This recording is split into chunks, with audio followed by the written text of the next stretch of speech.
ખેડૂત મિત્રો સામે જુઓ, મગફળી ઉગી ગઈ અને 15 દિવસની થઈ ગઈ છે અને 27ની જારીએ 4 આયરનો ક્યારો કર્યો છે.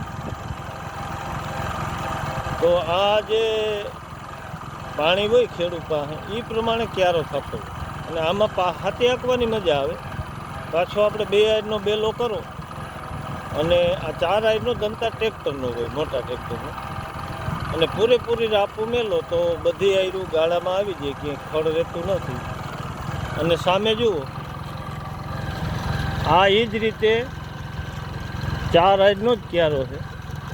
આ હજી આપણે ઓયરવું છે, આ એક વખત પલાયરું છે, પલરી જશે એટલે સીધું એમાં વાવેતર દંતારનું લેવામાં આવશે અને 3 કે 4 દી વરાપ થાય એટલે સીધો એમાં રપટ અમાર મોટા ટ્રેક્ટર જ થઈ જાય. અને જુઓ, પાટલામાં સીધા મોટા ટ્રેક્ટરના વ્હીલ આવી જાય. નાનું ટ્રેક્ટર પણ ચાલે 3 પાટલીનું અને 54ના વ્હીલ જોઈએ. જો આ મગફળી ઊભી છે, આ ઓરવણું છે અને સામે આ પણ જુઓ 15-20 દિવસની થઈ ગઈ છે. અને આજે આપણે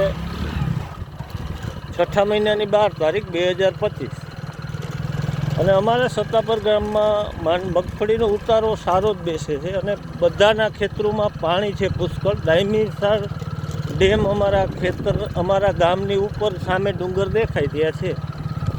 જો આ મગફળી 1 મહિનાની થઈ ગઈ છે, એ પણ આ જ પદ્ધતિ છે, 4 આયરનો ક્યારો છે.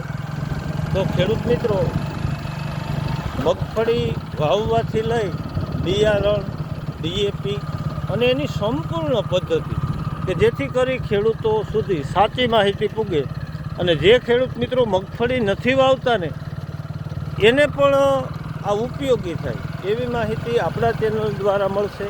અને જે ભાવમાં અન્યાય થાય છે ખેડૂતો માટે એ લડત પણ આપણે આપવી છે. તો આપણા જે ખર્ચા છે ને એ આપણે બધાય જાહેર કરવા છે, તો જેથી આપણે ખેડૂતના ઘરમાં માંડવી કેટલામાં પડે અને કેટલામાં વેચે અને શું ફાયદો અને શું નુકસાન. તો સાથ સહકાર આપજો. જય હિન્દ, જય કિસાન.